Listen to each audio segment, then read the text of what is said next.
Everyone, स्वागत है आप सभी का आज के इस बहुत इंपॉर्टेंट वीडियो में। आज की वीडियो में मैं आप लोगों के साथ में डिस्कस करने वाली हूँ रीट साइंस का एक और इम्पॉर्टेंट टॉपिक। जैसा कि आप सबको पता है कि हम लोग रीट साइंस के लिए प्रिपेयर कर रहे हैं और मैं आप लोगों के साथ में फिजिक्स सब्जेक्ट को डील कर रही हूँ। इससे पहले बायोलॉजी केमिस्ट्री को हम लोग ऑलरेडी डिस्कस कर चुके हैं और जो है वो फिजिक्स का जो है वो एक टॉपिक और आएगा। उसके बाद में हमारी फिजिक्स भी ऑलमोस्ट कंप्लीट हो जाएगी और इसकी कंप्लीट पीडीएफ के लिए आप लोग मेरे टेलीग्राम ग्रुप को ज्वाइन कर सकते हैं। वहां पर आप लोगों को केमिस्ट्री और बायोलॉजी की तो कंप्लीट पीडीएफ मिलेगी, साथ ही साथ आप लोगों को जैसे ही फिजिक्स कंप्लीट होगी एक दो दिन में उसकी भी पीडीएफ मैं आप लोगों को प्रोवाइड करवा दूंगी। सो चैनल पर पहली बार आए हैं तो प्लीज वीडियो को लाइक करके चैनल को सब्सक्राइब कर सकते हैं अगर वीडियोस पसंद आती है तो, और अगर क्लासेस हेल्पफुल लगती है तो आप इस वीडियोस को अपने दोस्तों के साथ में शेयर भी कर सकते हैं। और आपको पता है कि ये जो मेरे नोट्स है वो मैं एनसीईआरटी और आरबीएसई को कंबाइन करके बनाती हूँ। तो आज का हमारा ये जो टॉपिक है वो मैंने एनसीईआरटी की क्लास 7th से, क्लास 8 से और उसके अलावा मैंने क्लास 10th से इस टॉपिक को लिया है। 6 to 10th की क्लासेस को हम लोग बुक्स को कंबाइन करते हुए अपने नोट्स को प्रिपेयर करते हैं। तो टॉपिक है हमारा विद्युत धारा वाला। विद्युत और चुंबकत्व दोनों को हम लोग साथ में देखेंगे। सबसे पहले हम लोग देखेंगे विद्युत धारा यानी इलेक्ट्रिक करंट क्या होता है। इलेक्ट्रिक करंट होता है किसी विद्युत परिपथ में किसी बिंदु से इकाई समय में गुजरने वाले आवेश की मात्रा, यानी कोई भी परिपथ है भाई, जब विद्युत धारा प्रवाहित करेंगे तो उसके लिए कोई परिपथ भी तो होना चाहिए ना। तो कोई भी ऐसा विद्युत परिपथ जिसको कोई भी बिंदु हो, जैसे मान लीजिए ये विद्युत परिपथ है तो यहाँ से ये बिंदु है, इस बिंदु से इकाई समय में यानी किसी भी समय में आवेश जितना निकलेगा उस आवेश की मात्रा को ही हम लोग क्या बोलते हैं, आवेश की मात्रा को क्या बोलते हैं, विद्युत धारा। तो यहाँ पर विद्युत धारा कैसे हो गई, आवेश बटा में समय, यानी कि इकाई समय में आवेश। ठीक है, यानी कि आवेश प्रवाह की दर को ही हम लोग क्या कहते हैं, विद्युत धारा कहते हैं। अब देखिए यहाँ पर हम लोगों ने क्या बोला, आवेश प्रवाह की दर। तो यहाँ पर जो आप लोगों की विद्युत धारा होती है उसको हम लोग आई से प्रदर्शित करते हैं धारा को। क्यू जो होता है वो आप लोगों का आवेश और टी यहाँ पर समय है। अब हम लोग इसका मात्रक देखेंगे। क्यू यानी कि आवेश का मात्रक होता है कुलाम, और जो टी है यहाँ पर नीचे की तरफ उसका मात्रक होता है सेकंड। तो कुलाम बट्टा सेकंड क्या हो गया, एम्पियर, यानी जो धारा का मात्रक हो गया, धारा का मात्रक हो जाता है एम्पियर। इंपॉर्टेंट है, याद रखना। अब देख लेते हैं एक एम्पियर क्या होता है। जब 1 सेकंड में 1 कूलम आवेश प्रवाह होता है तो धारा को 1 एम्पियर, यानी 1 सेकंड में 1 कूलम आवेश, 2 सेकंड में 2 कूलम आवेश, 3 सेकंड में 3 कूलम आवेश। उसको हम लोग जैसे 1 सेकंड में अगर 1 कूलम आवेश है तो 1 एम्पियर, 2 एम्पियर क्या हो गया, 2 सेकंड में 2 कूलम आवेश, 3 सेकंड में 3 कूलम आवेश, तो 3 एम्पियर हो गया। लेकिन जनरली हम लोगों से 1 एम्पियर के बारे में ही पूछा जाता है। धारा जो होती है वो अदिश राशि होती है। विद्युत धारा मापने के लिए अमीटर का उपयोग करते हैं, ये इंपॉर्टेंट है, इसको याद रखना। विद्युत धारा यानी कि जो इलेक्ट्रिक करंट होता है उसको मापने के लिए अमीटर का उपयोग करते हैं। अमीटर एक ऐसा यंत्र है जो विद्युत धारा को मापने का काम करता है। इसको परिपथ में श्रेणी क्रम में लगाते हैं, यानी कि जो अमीटर होता है उसको जो परिपथ होता है उसके अंदर श्रेणी क्रम में लगा देते हैं। और एक आदर्श अमीटर का प्रतिरोध जो होता है वो 0 होता है, इसको याद रखना, ये इंपॉर्टेंट है कि आदर्श अमीटर का जो प्रतिरोध होता है वो कितना होता है, तो वो 0 होता है। अब हम लोग एक न्यूमेरिकल क्वेश्चन देख लेते हैं। एक विद्युत बल्ब के तंतु में से 0.5 एम्पियर विद्युत धारा 10 मिनट तक प्रवाहित होती है। क्या बोला है, 10 मिनट तक। ठीक है, यहाँ पर 0.5 एम्पियर की विद्युत धारा यानी आई जो है वो धारा है, और समय यानी कि टी जो है वो 10 मिनट दिया हुआ है। प्रवाहित होती है तो विद्युत परिपथ से प्रवाहित विद्युत आवेश का मान, भाई आवेश निकालना तो आई बराबर में क्यू बटा में टी। अब यहाँ पर आई निकालना है, आई कितना है यहाँ पर हमारे पास में, आवेश निकालना है ना, आवेश निकालना है, यानी हम लोगों को क्यू निकालना है। क्यू निकालने के लिए क्या करते हैं, यहाँ पर आई दिया हुआ है, धारा दी हुई है ना। धारा कितनी दी हुई है, 0.5 एम्पियर। लेकिन यहाँ अगर हम लोग देखें तो यहाँ पर समय जो है वो मिनट में दिया हुआ है। ऊपर हम लोगों ने जब यहाँ पर देखा था तो समय किस में था, सेकंड में, यानी कि ये जो मिनट है इसको हम लोगों को सेकंड में चेंज करना पड़ेगा। तो सेकंड में चेंज करने के लिए हम समय को क्या करेंगे, 10 मिनट को 60 से मल्टीप्लाई कर लेंगे। तो 10 को जब 60 से गुणा करेंगे तो 600 सेकंड यहाँ पर समय आ जाएगा। तो यहाँ पर हम लोगों को जो है वो आवेश निकालना है। आवेश का सूत्र क्या होता है भाई, आई बराबर में क्यू बट्टा टी होता है। तो क्यू बराबर में आई गुणा टी हो जाएगा। तो 0.5 को जब 600 से गुणा करेंगे, कैसे होगा, 600 से गुणा, ये 0.5 हो गया, मल्टीप्लाई में 600 हो गया। यहाँ पर ये पॉइंट हटा, अपॉन में 10 आ गया, जीरो, ये 600, जीरो से जीरो कैंसिल, 6 पंचे 30 और 1 जीरो, तो आ गया 300 गुलाम। अब हम लोग देख लेते हैं आवेश क्या होता है। आवेश पदार्थ का वह गुण होता है जिसको ना तो हम उत्पन्न कर सकते हैं, ना ही हम लोग नष्ट कर सकते हैं। Q बराबर में NE, यानी कि आवेश यानी कि इलेक्ट्रॉन के प्रवाह की दर को ही हम लोग आवेश कहते हैं, या आवेश के प्रवाह की दर को हम लोग विद्युत धारा कहते हैं। जितने इलेक्ट्रॉन उसके अंदर बह रहे हैं वही उसका आवेश होता है। आवेश जो होता है वो क्वांटीकृत राशि होती है। यहाँ पर E, यानी कि यहाँ ये दिया हुआ ना, ई की जो वैल्यू होती है इसको याद रखना इंपॉर्टेंट है, एग्जाम में पूछी जाती है ना। यहाँ पर E का मान जो होता है वैल्यू कितनी होती है, तो 1.6 मल्टीप्लाई 10⁻−19 इसकी वैल्यू है। आवेश भी अदिश राशि है, याद कैसे रखेंगे, अ से आवेश, अ से अदिश, याद भी रह जाएगा।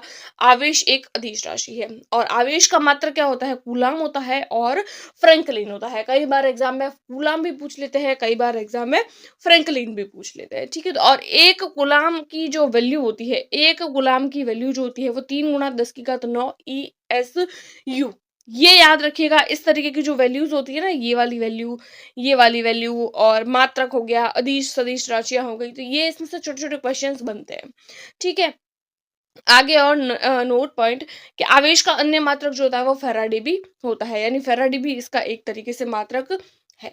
एक फैराडे का कूलाम में कितना होता है, तो एक फैराडे यानी कि 96,500 यहाँ पर कूलाम होता है। 96,500 कूलाम बराबर में 1 फैराडे। और एक इलेक्ट्रॉन पर आवेश का मान, ये इंपॉर्टेंट है, एग्जाम में पूछा जाता है। एक इलेक्ट्रॉन पर आवेश का मान 1.6 × 10⁻−19 कूलाम होता है। और एक कूलाम आवेश में इलेक्ट्रॉन की संख्या कितनी होती है, तो वो 6.25 गुणा में 6.25 गुणा में, ये यहाँ पर इसकी वैल्यू जो है वो कट गई है, लेकिन जब मैं आप लोगों को PDF प्रोवाइड करवाऊंगी तो वो मैं आप लोगों को बता दूंगी, है ना।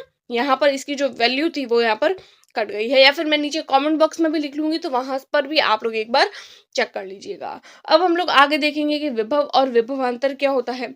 किसी विद्युत परिपथ में एकांक धनावेश को एक बिंदु से दूसरे बिंदु तक ले जाने में किया गया कार्य, यानी एक विद्युत परिपथ है उसको एकांक धनावेश यानी पॉजिटिव पॉइंट से एक बिंदु से दूसरे बिंदु तक ले जाना है, यानी पॉजिटिव पॉइंट से शुरुआत करनी है और एक बिंदु से दूसरे बिंदु तक ले जाना है, तो उसमें किया गया कार्य उन दोनों बिंदुओं के मध्य विभवांतर के बराबर होता है, ठीक है, विभवांतर के बराबर होता है। तो VA-VB हो जाता है, यानी कि किया गया कार्य आवेश के बराबर होगा, बट्टा में आएगा किया गया कार्य W वर्क बट्टा में आवेश, यानी कि Q हो गया। तो VA-VB बराबर में W बट्टा में Q। इसका मात्रक क्या होता है, विभव और विभवांतर का कार्य का मात्रक जूल, और क्यू का मात्रक कितना होता है, कूलाम, तो जूल बटा कूलाम क्या हो जाता है, वो हो जाता है वोल्ट।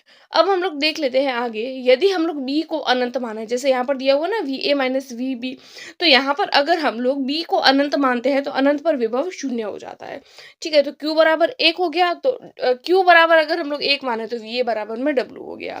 इसका मतलब क्या है कि किसी बिंदु पर विद्युत विभव अनंत से, बिंदु पर विद्युत विभव अनंत से एकांक धन आवेश को उस बिंदु तक ले जाने में किया गया कार्य के बराबर होता है। यानी कि विद्युत विभव जो है उसका काम जो है वो हम लोगों ने अनंत से शुरू किया है, तो वो कार्य के बराबर ही होगा। भाई कहीं से भी शुरू करो, कार्य हमेशा उसके बराबर ही होगा, कहने का मतलब कुल मिला के यही है, और यहाँ पर इसका कोई लेना देना नहीं है। विभव और विभवांतर वापस से अदिश राशि, ठीक है, विभव और विभवांतर अदिश राशि होती है, और विभवांतर का मात्रक जो होता है वो वोल्ट मीटर, व से विभवांतर, व से वोल्ट मीटर। आदर्श वोल्ट मीटर का प्रतिरोध जो होता है, आदर्श वोल्ट मीटर का प्रतिरोध अनंत होता है, ये इंपॉर्टेंट है, एग्जाम में पूछा जाता है। आदर्श वोल्ट मीटर का प्रतिरोध कितना होता है, अनंत। वोल्ट मीटर को हमेशा बिंदुओं से पार्श्व क्रम में संयोजित करते हैं जिनके बीच में विभवांतर को मापना है, यानी कि वोल्ट मीटर, जैसे हम लोगों ने देखा ना अमीटर को श्रेणी क्रम में बांधते हैं, लगाते हैं, वैसे वोल्ट मीटर को भी पार्श्व क्रम में संयोजित करते हैं, किसके बीच में, जहां पर जिन जिन का विभवांतर मापना है ना उसके बीच में इसको जो है वो पार्श्व क्रम में, यानी वही श्रेणी क्रम में हम लोग इसको ऐड करते हैं। आगे एक और न्यूमेरिकल क्वेश्चन देख लेते हैं, जो आप लोगों के एनसीईआरटी के 10th क्लास की बुक है ना, इसके अंदर हर एक टॉपिक के नीचे एक एक न्यूमेरिकल क्वेश्चन दिया हुआ है, तो वो एक एक न्यूमेरिकल क्वेश्चन भी मैंने साथ साथ इंक्लूड किया है, ताकि आप लोगों का साथ साथ में कंसेप्ट क्लियर होता जाए कि थियोरी में क्या पूछ रहे हैं, न्यूमेरिकल्स कैसे बन सकते हैं। 12 वोल्ट विभवांतर है, यानी V बराबर 12। विभवांतर के दो बिंदुओं के बीच में 2C आवेश को ले जाने में किया गया कार्य, भाई 2C यानी कि कुलाम, 2 कुलाम आवेश ले जाना है, तो यहाँ पर विभवांतर V कितना दिया है, 12 वोल्ट, आवेश कितना दिया है, 2 कुलाम, तो क्या पूछा है, कार्य पूछा है, तो W बराबर में V Q, V की वैल्यू कितनी 12, Q की वैल्यू कितनी 2, तो 2 गुणा 12 कितना हो गया 24 जूल। तो यहाँ पर कार्य कार्य कितना आ गया 24 जूल हमारा कार्य हो जाता है। अब हम लोग देख लेते हैं विद्युत परिपथ। विद्युत परिपथ टॉपिक दिया हुआ है, इंपॉर्टेंट है, क्वेश्चन बन सकता है, न्यूमेरिकल भी आ सकता है, विदाउट न्यूमेरिकल भी, यानी थ्योरेटिकल पोर्शन में से भी इसमें से क्वेश्चन बन सकते हैं। विद्युत धारा का पथ विद्युत परिपथ कहलाता है। भाई विद्युत धारा जहां से बह रही है वो तो विद्युत परिपथ होता है। अब यहाँ पर इसके कुछ अवयव है, वो आप लोगों को याद रखने पड़ेंगे। जो 10th क्लास की जो एनसीईआरटी की बुक है ना, उसमें ये सारी चीजें गिवन है, और ये टॉपिक हमारे सिलेबस में भी बहुत अच्छे से दिया हुआ है, तो इसको करना पड़ेगा। विद्युत सेल, सबसे पहले विद्युत सेल जो होता है उसकी आकृति इस तरीके की होती है। बैटरी और सेल को इस तरीके से जोड़ते हैं, यानी एक बड़ा पॉजिटिव, फिर एक छोटा, फिर एक वापस बड़ा, एक छोटा, फिर एक वापस बड़ा, एक छोटा, इसको बैटरी या फिर सेलों का संयोजन। यानी बहुत सारे जो सेल होते हैं ना, उनको आपस में ऐसे ऐसे करके कनेक्ट कर लेते हैं। फिर आता है खुला प्लग होता है, स्विच, यानी स्विच जो होता है, जो खुला होता है उसके बीच में डॉट नहीं होता है, बंद होता है उसके बीच में डॉट हो जाता है। तार संधि को इस तरीके से कनेक्ट करते हैं, है ना, तारों को इसी तरीके से कनेक्ट करते हैं। और बिना संधि के तार क्रॉसिंग, यानी तार को क्रॉस कराना है लेकिन जॉइंट नहीं रखना है, तो उसका इस तरीके से हो जाता है। विद्युत बल्ब, विद्युत बल्ब का साइन क्या है, तो ऐसे करके ऐसे और ऐसे, ये विद्युत बल्ब हो जाता है। प्रतिरोधक क्या होता है, तो ये जो चीज है ये प्रतिरोधक है। उसके बाद में धारा नियंत्रक या प्रतिवर्ती प्रतिरोधक, तो धारा नियंत्रक कैसा होता है, तो वो या फिर तो ऐसा होगा इस तरीके से, या फिर प्रतिवर्ती प्रतिरोधक कैसा होगा, तो उसको आप लोग बना सकते हो ऐसे, जिगजैग जिगजैग ऐसे, और फिर इस तरीके से। फिर अमीटर, तो जहां पर ए आए वो अमीटर हो जाएगा, वोल्ट मीटर वी आए वहां पर वोल्ट मीटर हो जाएगा। तो ये सारे साइन देख लिए। अब हम लोग देखेंगे ओम का नियम। भाई ओम, साइमन ओम नाम के एक वैज्ञानिक थे, उन्होंने अपना नियम दिया, अपने ही नाम पर उन्होंने इस जो है वो सिद्धांत को दिया था। क्या बोलते हैं ओम, ओम का नियम क्या बोलता है, हमें ओम्स लॉ देखेंगे। इस नियम के अनुसार यदि किसी चालक की भौतिक अवस्था है, यानी कोई भी चालक है, कोई भी तार है, उसकी भौतिक अवस्था है, जैसे लंबाई हो गई, उसकी ताप हो गई, पदार्थ की प्रकृति हो गई, अनुप्रस्थ काट का क्षेत्रफल हो गया, अगर इन सारी चीजों को हम लोग फिक्स रखते हैं, नियत रखते हैं, यानी चालक की सारी भौतिक अवस्थाओं को नियत रखें, फिक्स रखें, तो चालक में प्रवाहित जो धारा होगी, आई जो होगी, वो चालक के सिरों के मध्य विभवांतर वी के समानुपाती होती है। यानी धारा विभवांतर के समानुपाती कब होगी, जब भौतिक अवस्थाएं स्थिर होगी, बस इतना ही याद रखना है।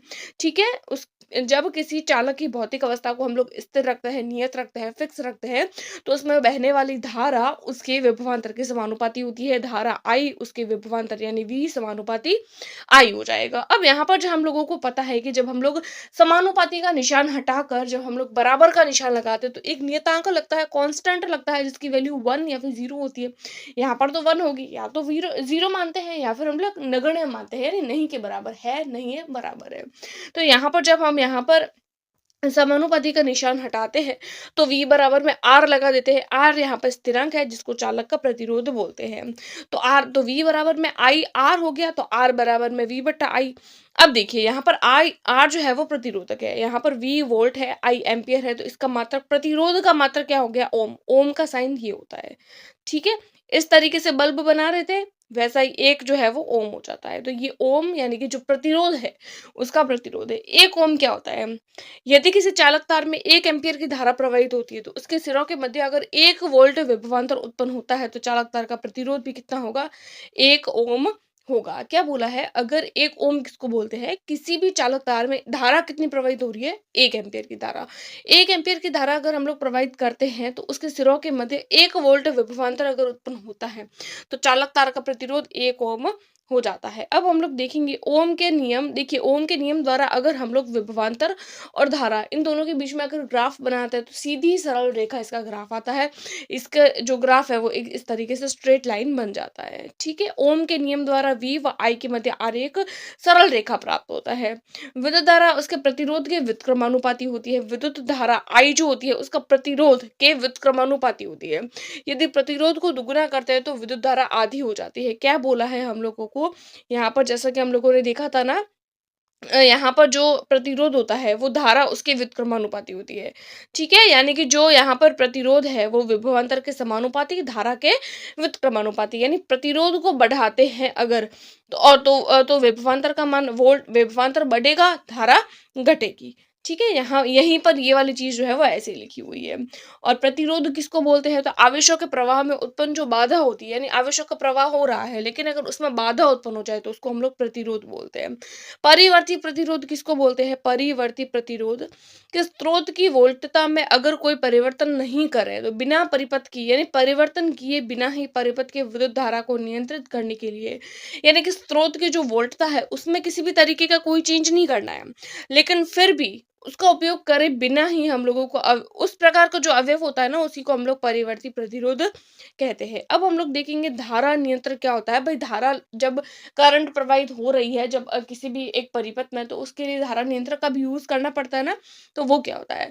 तो किसी विद्युत परिपथ में परिपथ के प्रतिरोध को परिवर्तित करने के लिए जिस युक्ति का उपयोग करते हैं, तो उसको हम लोग धारा नियंत्रक कहते हैं। यानी किसी भी विद्युत परिपथ में परिपथ के प्रतिरोध को परिवर्तित करने के लिए, प्रतिरोध को परिवर्तित करना है, तो जिस युक्ति का उपयोग करते हैं उसी को हम लोग धारा नियंत्रक कहते हैं। किसी भी चालक का प्रतिरोध जो होता है, किसी भी चालक का प्रतिरोध चालक की लंबाई पर, उसके अनुप्रस्थ काट के क्षेत्रफल पर, उसके पदार्थ की प्रकृति पर, इन तीनों पर निर्भर करता है। चालक का प्रतिरोध इसकी लंबाई एल के समानुपाती, अनुप्रस्थ काट क्षेत्रफल ए के व्युत्क्रमानुपाती होता है। कैसे लिखेंगे इसको? देखिए, चालक का प्रतिरोध आर उसकी लंबाई के समानुपाती, तो ऊपर, और अनुप्रस्थ काट क्षेत्रफल के व्युत्क्रमानुपाती, तो ये आ जाता है आप लोगों के नीचे, है ना। लंबाई के समानुपाती और अनुप्रस्थ काट के व्युत्क्रमानुपाती। अभी मैंने थोड़ी देर पहले आप लोगों को बताया था कि अगर समानुपाती का निशान लगाते हैं, तो वहां पर हम लोग क्या लगाते हैं? एक स्थिरांक लगाते हैं। तो यहाँ जब समानुपाती का निशान हटाएंगे तो एक अन्य अनुपातिक स्थिरांक लगेगा। वो स्थिरांक आप लोगों के कुछ इस तरीके से बन जाता है, और इसको बोला जाता है रो। क्या बोलते हैं? रो बोलते हैं, है ना। और ये एक अनुपातिक स्थिरांक है जिसे चालक के पदार्थ की विद्युत प्रतिरोधकता कहते हैं। रो को क्या बोलते हैं? ये रो का साइन है, और पदार्थ की, कोई भी चालक पदार्थ है तो उसकी विद्युत प्रतिरोधकता इसको बोलते हैं। प्रतिरोधकता का मात्रक जो होता है वो ओम मीटर होता है, ओम होता है। अभी मैंने बता दिया आप लोगों को थोड़ी देर पहले। धातुओं व मिश्र धातुओं की प्रतिरोधकता बहुत ज़्यादा कम होती है, जिसका परिसर जो होता है वो 10 की घात -8 ओम मीटर से 10 की घात -6 ओम मीटर से होता है, मीटर तक होता है। और ये विद्युत की बहुत अच्छी चालक होती है। कौन? एक तो धातु है और एक मिश्र धातु है। क्यों? क्योंकि इनकी प्रतिरोधकता बहुत कम होती है। और रबड़ और कांच जैसी विद्युत रोधी, यानी कि जो अचालक पदार्थ होते हैं, उनकी प्रतिरोधकता जो होती है वो 10 की घात 12 से 10 की घात 17 ओम मीटर होती है, जो बहुत ज़्यादा होती है। इसीलिए ये विद्युत के चालक नहीं होते हैं, कुचालक होते हैं, है ना। यानी कि विद्युत का अच्छा चालक होने के लिए उसकी प्रतिरोधकता बहुत ज्यादा कम होनी चाहिए। जितनी कम प्रतिरोधकता, उतनी ज्यादा जो है वो धातु जो है वो चालक अच्छी होगी। किसी पदार्थ का प्रतिरोध व प्रतिरोधकता दोनों ही ताप में परिवर्तन के साथ परिवर्तित हो जाते हैं। यानी अगर हम लोग ताप में परिवर्तन करते हैं तो प्रतिरोध भी बदल जाता है और प्रतिरोधकता भी बदल जाती है। मिश्र धातुओं का उच्च ताप पर शीघ्र ही दहन अपचयनीय होता है। यानी जो मिश्र धातु होते हैं उनका अगर उच्च ताप करे तो उनका जल्दी से दहन नहीं होता है। यही कारण है कि मिश्र धातुओं का उपयोग हम लोग विद्युत इस्त्री, टोस्टर, सामान्य तापन विद्युत युक्तियों में करते हैं, क्योंकि इनका जो उच्च ताप है तो इनका खुद का दहन नहीं होगा। लेकिन अगर इनके जो है वो उच्च ताप पर भी अगर इनका दहन जल्दी से हो जाए तो क्या होगा? तो वो वस्तुएं जो है वो जल जाएगी, ज्यादा तपेगी तो। क्योंकि भाई तापन टोस्टर वगैरह है, विद्युत इस्त्री प्रेस, उनको तो गर्म करेंगे तभी वो काम करेगी, गर्म ही नहीं करेंगे तो कैसे वो काम करेगी? तो उनका उच्च ताप पर वो जो है वो उनका अपचय नहीं होता है, वो उनका दहन नहीं होता है। इसी कारण हम उनका उपयोग करते हैं। विद्युत बल्ब के तंतुओं के निर्माण में तो एकमात्र टंगस्टन का उपयोग करते हैं। ये इंपॉर्टेंट है, याद रखना। टंगस्टन को डब्लू से प्रदर्शित करते हैं। विद्युत बल्ब के तंतुओं के निर्माण में तो एकमात्र टंगस्टन का उपयोग करते हैं, जबकि कॉपर और एल्यूमिनियम का उपयोग विद्युत संचरण के लिए उपयोग में होने वाले तारों के निर्माण में करते हैं।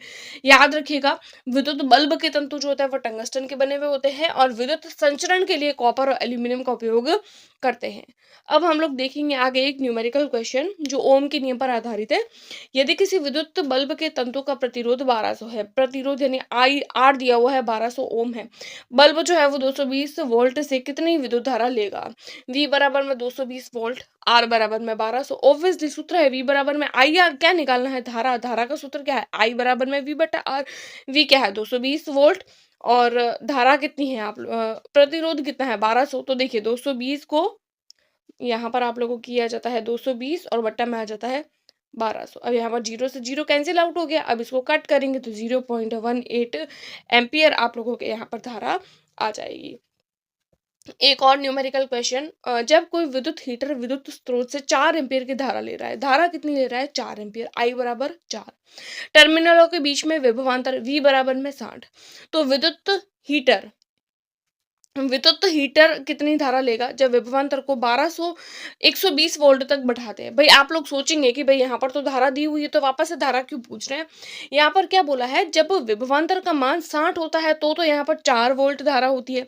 लेकिन अगर यहाँ की धारा 60 से बढ़ाकर यहाँ पर मतलब विभवांतर अगर 60 है तो धारा 4 एम्पियर। अब यहाँ पर विभवांतर को बढ़ाकर 120 वोल्ट कर दिया, तो अब धारा कितनी होगी ये पूछा है ना? तो यहाँ पर हम लोग देखेंगे V बराबर में कितना होता है, V बराबर में 60 और I बराबर में 4 हो जाता है। तो R बराबर में V बट्टा में I, इसको जब हम लोग करेंगे 60 में इसका भाग देंगे, 60 बट्टा में 4 करेंगे तो आ जाएगा 15 ओम।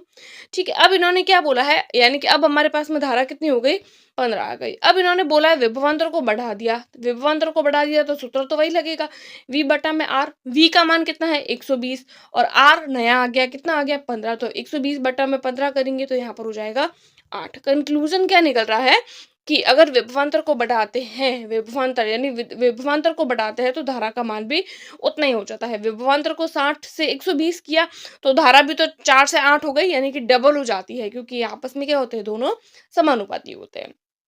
अब देख लेते हैं आगे प्रतिरोधों का संयोजन किस प्रकार से होता है। प्रतिरोधों का संयोजन दो प्रकार से होता है, श्रेणी क्रम संयोजन जिसको हम लोग सीरीज कॉम्बिनेशन भी बोलते हैं, और समांतर क्रम संयोजन यानी पैरेलल पैरेलल कॉम्बिनेशन। श्रेणी क्रम संयोजन क्या होता है? श्रेणी क्रम संयोजन में देखिए ये तो होता है, ये इस तरीके से हम लोग धारा नियंत्रक लगाते हैं, 3 या 4 धारा नियंत्रक होते हैं, यहाँ पर जो है वो कुंजी लगी हुई है, ये बैटरी है, धारा प्रवाहित हो रही है, ये मीटर लगा हुआ है। यहाँ पर आप लोग देखेंगे प्रतिरोध R1 है, R2 है, R3 है, एक ही सीरीज में चल रहे हैं, श्रेणी में है, एक ही सीरीज है, और यहाँ पर वोल्ट भी सेम होगा। भाई एक ही अगर तार है तो वोल्ट तो सेम ही होगा, ठीक है, लेकिन यहाँ पर धारा जो है वो हम लोगों के अलग अलग बहती है। अब हम लोग देखेंगे इस संयोजन में एक प्रतिरोध का दूसरा सिरा, भाई ये एक प्रतिरोध है, एक प्रतिरोध का दूसरा, ये पहले प्रतिरोध का दूसरा सिरा दूसरे प्रतिरोध के पहले सिरे से जुड़ा हुआ रहता है, और यहाँ पर दूसरे प्रतिरोध का पहला सिरा तीसरे प्रतिरोध के पहले सिरे से जुड़ा हुआ रहता है। इसी प्रकार से जोड़ते जाते हैं तो R1 R2 R3 हो जाता है, और इस प्रकार के संयोजन में धारा जो होती है वो सब में सेम होती है और विभवांतर अलग अलग होता है। ठीक है, धारा तो भाई सब में एक ही समान ही बहेगी ना, तो धारा सब में एक ही बहेगी और विभवांतर अलग अलग हो जाता है। तो यहाँ पर V बराबर में V1 plus V2 plus V3, R बराबर में R1 plus R2 plus R3, क्योंकि ये तीनों अलग अलग है और धारा बराबर है, तो V बराबर में IR, तो V1 बराबर कितना हो गया IR1, V2 IR2 और V3 IR3। तो V बराबर में V1 plus V2 plus V3, V बराबर में कितना होगा, V1 की वैल्यू कितनी IR1, V2 की वैल्यू कितनी IR2 और V3 की वैल्यू कितनी IR3। तो V बराबर में यहाँ पर तीनों में I कॉमन, इसलिए इसको बाहर ले लिया, और R1 R2 और R3, यहाँ पर V बराबर में I R1 R2 R3 हो जाता है। ठीक है, अब यहाँ पर एक हम लोग न्यूमेरिकल क्वेश्चन जो इसी फॉर्मूले के रिगार्डिंग क्वेश्चन है उसको देख लेते हैं। क्वेश्चन है, एक विद्युत लैंप जिसका प्रतिरोध 20 ओम व एक 4 ओम प्रतिरोध का चालक 6 वोल्ट की बैटरी से श्रेणी क्रम में संयोजित है। श्रेणी क्रम में संयोजित है, क्या निकालना है? दो प्रतिरोध दिए हुए हैं, एक 6 वोल्ट की बैटरी है, निकालना क्या है? परिपथ का कुल प्रतिरोध। भाई प्रतिरोधों को जोड़ दो तो प्रतिरोध निकल जाएगा, फॉर्मूला यही है, R बराबर में R1 प्लस R2, 20 प्लस 4 बराबर में 24 ओम। फिर क्या बोला है? प्रतिरोध में प्रवाहित धारा निकालनी है। धारा का सूत्र क्या होता है? V बराबर में IR होता है, तो I बराबर में V बटा में R, V का मान 6, R का मान 24, दोनों का भाग देंगे 0.25 एम्पियर। अब क्या बोला है? विद्युत लैंप के सिरों के बीच में विभवांतर, विभवांतर क्या होता है? विभवांतर V बराबर में I R, I का मान कितना है 20, I का मान कितना है 0.25, कितना आ गया? इन दोनों को गुणा करेंगे तो आ गया हमारे पास में 5। तो सिंपल सिंपल क्वेश्चन बनते हैं, और ये सारे क्वेश्चन 10th क्लास के एनसीईआरटी की बुक में गिवन है। समांतर क्रम संयोजन क्या होता है? समांतर यानी कि पैरेलल, इस तरीके से ऊपर नीचे जिसमें धारा नियंत्रक लगे हुए हो रहते हैं। सबसे पहले तो ड्राइंग देखेंगे, ये 3 आप लोगों के धारा नियंत्रक है, R1 R2 और R3। यहाँ पर ये अमीटर जोड़ा है, धारा यहाँ से प्रवाहित हो रही है, ये बैटरी है, ये कुंजी है। ठीक है, ये ड्राइंग हो जाती है इसकी। अब हम लोग इसकी थ्योरी देख लेते हैं। जब दो या दो से अधिक प्रतिरोध इस क्रम में जोड़े जाते हैं कि उन सभी के पहले सिरे बिंदु से, एक बिंदु से, और दूसरे सिरे दूसरे बिंदु से, एक बिंदु से जुड़े हुए रहते हैं, यानी कि एक सिरे से ये बिंदु और दूसरे सिरे से ये, दोनों ऐसे इस तरीके से कनेक्टेड है, तो इस संयोजन को हम लोग समांतर क्रम संयोजन कहते हैं। इस प्रकार के संयोजन में प्रतिरोधों में विभवांतर समान और धारा अलग-अलग रहे बहेगी। भई विभवांतर तो सेम ही रहेगा, लेकिन धारा अलग, भई यहाँ अलग धारा बहेगी, यहाँ अलग बहेगी, यहाँ अलग बहेगी। तीनों के रास्ते अलग है। भई हम 3 लोग अगर अलग-अलग रास्ते पे जा रहे हैं तो सब साथ थोड़ी चलेंगे, किसी की स्पीड जल्दी होगी, किसी की स्पीड धीमे होगी। तो यहाँ पर भी वही चीज़ हो रही है। भई 3 लोग हैं, अलग-अलग रास्ते से निकल रहे हैं, कोई जल्दी पहुँचेगा, कोई लेट पहुँचेगा। तो धारा सबकी अलग-अलग हो जाती है, ठीक है? लेकिन विभवांतर सबका सेम ही रहता है।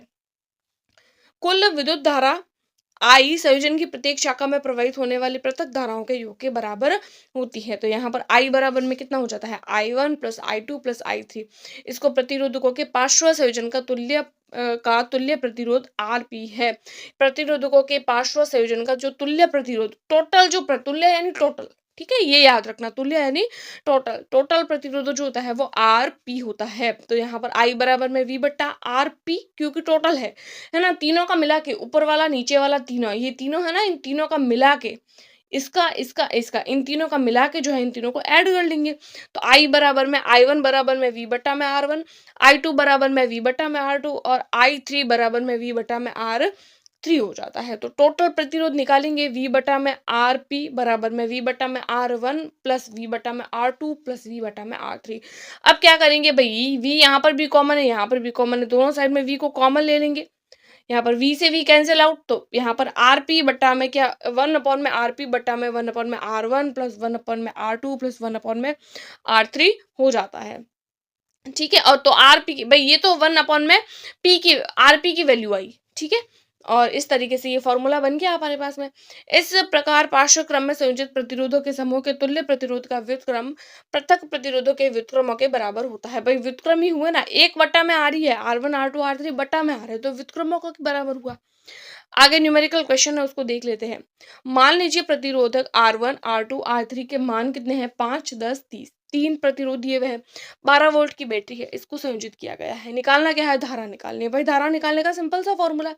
R1 कितना दिया है, 5, R2 10, R3 30, बैटरी के सिरों पर विभवांतर कितना दिया है, विभवांतर V बराबर में 12 वोल्ट। R1 से प्रवाहित विद्युत धारा कितनी है, I बराबर में V बटा में R1, विद्युत धारा I बराबर में V बटा में R1, I बराबर में 12 पहली, ठीक है। यहाँ पर V कितना है, 12 है, और R1 कितना है, यहाँ पर 5 है, तो 2.4। R2 से प्रवाहित धारा, वापस same to same formula, I बराबर में V बटा में R2, V तो सेम ही रहेगा, लेकिन यहाँ पर धारा जो प्रतिरोध है वो अलग है, तो इसकी वैल्यू निकालेंगे तो 1/1.2 आ जाएगा। R3 से प्रवाहित कुल धारा I3 बराबर में V बटा में R3, तो 12 बटा में वापस है 30। भाई 12 तो सेम ही है, बस प्रतिरोध अलग अलग है। फॉर्मूला लगाएंगे 0.4 एम्पियर। आगे क्या बोला है, परिपथ में प्रवाहित कुल धारा, भाई तीनों धाराएं अलग अलग आ गई, तीनों धाराओं को जोड़ दो, इन तीनों को जोड़ देंगे तो 4 एम्पियर धारा आ जाएगी। अगला क्वेश्चन क्या है, परिपथ का कुल प्रतिरोध निकालना है। प्रतिरोध का फॉर्मूला क्या है, 1 बटा में RP बराबर में 1 बटा में R1 प्लस 1 बटा में R2 प्लस 1 बटा में R3। तो 1 में RP बराबर में R1 R2 R3, इन तीनों को सॉल्व करेंगे। अब इन तीनों को सॉल्व किस तरीके से करेंगे, इस तरीके से, भाई 1 बटा में 5 प्लस 1 बटा में 10 प्लस 1 बटा में 30 हो गया, ठीक है। अब इन तीनों का एलसीएम लेंगे तो 30 आएगा। 5 में 30 का भाग 6 बार, यहाँ पर आ जाएगा 6। 10 में 30 का भाग 3 बार, 1 को गुणा करेंगे 3, और यहाँ पर आ जाएगा आप लोगों के 1।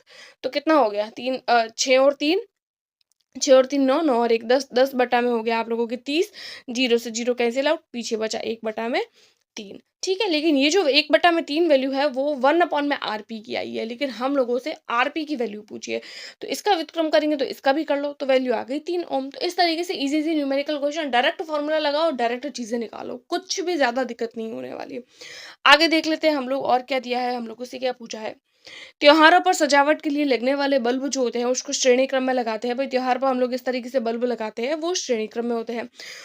और आगे क्या बोला है कि विद्युत के बल्ब, पंखे, हीटर आदि को सभी को समांतर क्रम में लगाते हैं। विद्युत धारा का तापीय प्रभाव, विद्युत धारा, विद्युत परिपथ, वो हम लोगों ने सब कर लिया। अब देख लेते हैं विद्युत धारा का तापीय प्रभाव। चालक तार में विद्युत धारा प्रवाहित करते हैं तो चालक तार क्या हो जाता है, गर्म हो जाता है, और ऊर्जा के रूप में ऊष्मा की हानि करता है, यानी बहुत ज्यादा उसमें से हीट निकलती है। भाई कोई भी चीज़ है वो बहुत ज़्यादा गर्म करेंगे तो उसमें ऊष्मा निकलेगी, वो वस्तु जो है वो गर्म हो जाएगी, तो उसमें क्या होगा, वो जो है वो चीज़ बहुत ज़्यादा गर्म हो जाती है। उसी को हम लोग उस विद्युत धारा का तापीय या फिर ऊष्मीय प्रभाव कहते हैं।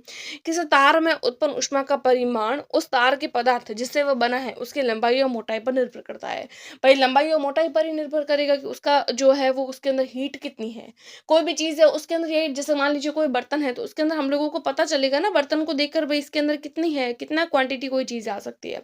तो लंबाई पर चौड़ाई पर चीज़ निर्भर करती है। विद्युत धारा के तापीय प्रभाव का उपयोग हम लोग हीटर, विद्युत इस्त्री आदि में करते हैं।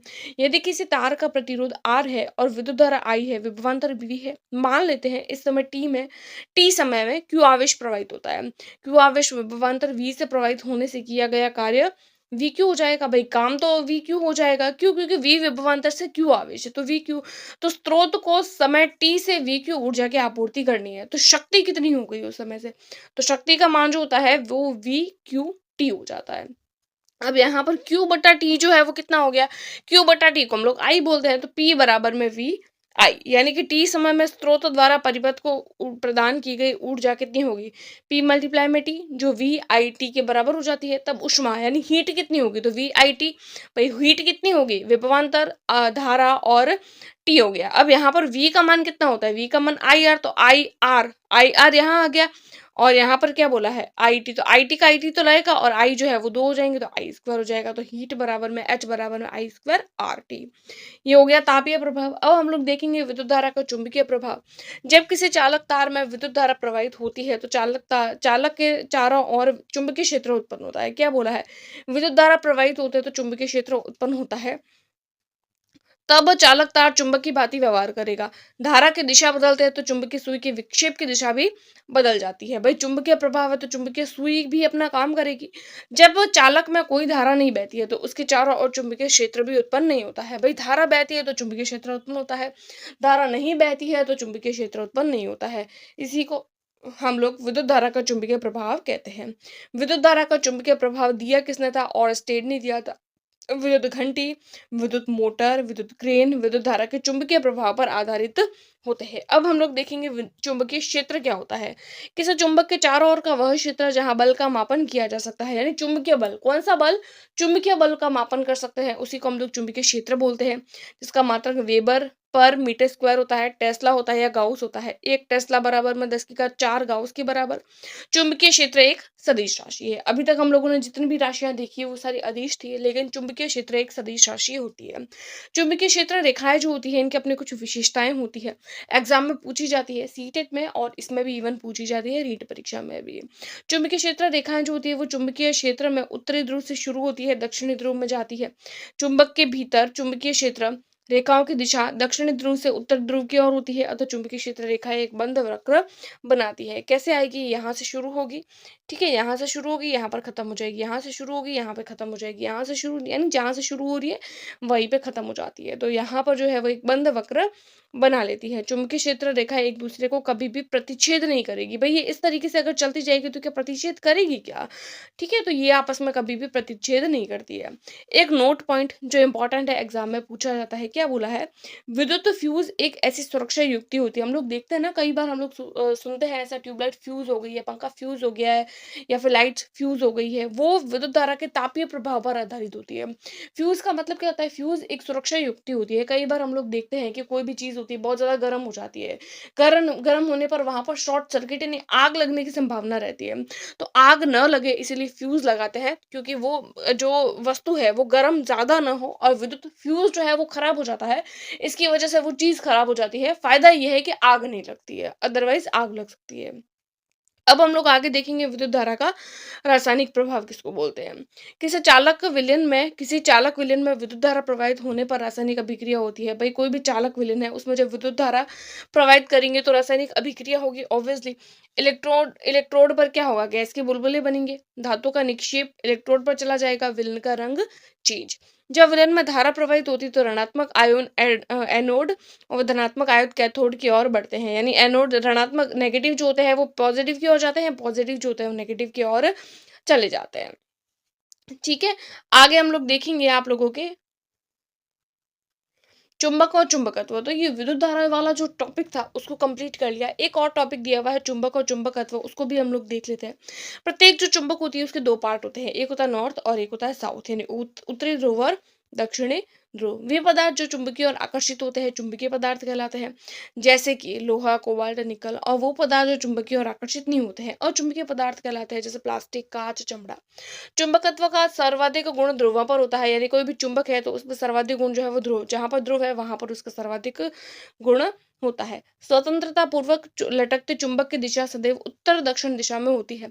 दिशा सूचक यंत्र इसी सिद्धांत पर कार्य कार्य करता है, यानी पुराने समय में जब कोई भी दिशा ज्ञात करनी होती थी ना तो चुंबक के कंपास का यूज करते थे।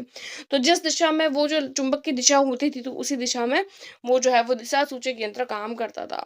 किसी अचुंबकीय पदार्थ को बार बार चुंबक से अगर स्पर्श कराते हैं तो उस पदार्थ में भी चुंबकत्व के गुण आ जाते हैं। चुंबक के उपयोग हम लोग देख लेते हैं क्या है।